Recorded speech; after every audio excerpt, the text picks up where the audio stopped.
Hey, I'm Charlie, and today we're going to learn how to build a quiz template on cocohub.ai. And this means that you're going to have the ability to individually test students in a more conversational and effective manner. So let's get started. So first we're going to start with choosing a name for our bot. I'm going to go ahead and choose the name Jane for mine. Next, I'll have to choose an avatar. I like this one over here. And finally, I'll choose a voice for her. Next, we're going to have to choose the template. The teacher's template is the one you want because this one will allow you access to building the quiz. Finally, adding our institute name. Cocoa Hub High School is mine. And finally, we can give her a personality. You have a few you can choose from. I'm going to add that I'm a teacher of history because I happen to really like history. There we go, creating the bot. Here we are on Jane's dashboard. If you scroll down, you can see that she has the brain of a teacher.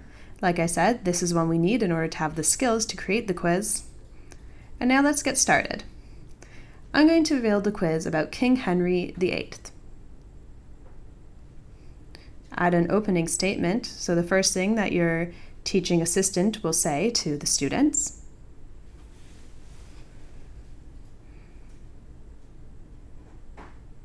Then we can move through the tabs. The second tab is the questions. You can add as many questions as you like.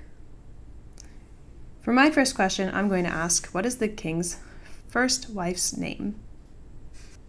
You're going to want to write out many answers to this. So as many different answers as you think the students might answer. You want to make sure that they have a few different options here, such as Catherine of Aragon or Catherine. I'm going to add another question. How did his second wife, Anne Boleyn, die? And again, I want to add as many answers as would be acceptable in this quiz. You're going to have the option later on to shuffle the answers or shuffle the questions in the quiz, so you don't need to be concerned about the order right now. And moving along, I'll add one more question to the group. And in the answer section, I'm going to give a few different options, such as writing out the answer in numerical values or in written terms. And then moving into the closing statement here.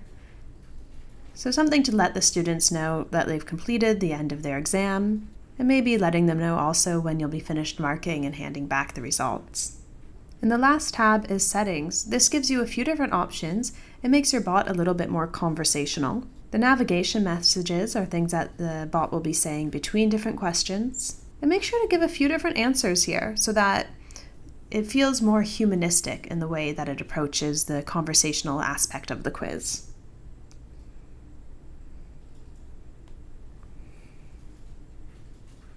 And then on the very bottom here, you'll see the option to shuffle the questions, like I said earlier, so that they won't necessarily be in the same order. And that's it. Just exit to the top right. You can test it out via video. Hi, I'm Jane. I'm a virtual teaching assistant here at Cocoa Hub High School. How can I help you today? If you need any further help, let us know. Our contact details are below. Have fun with it and good luck.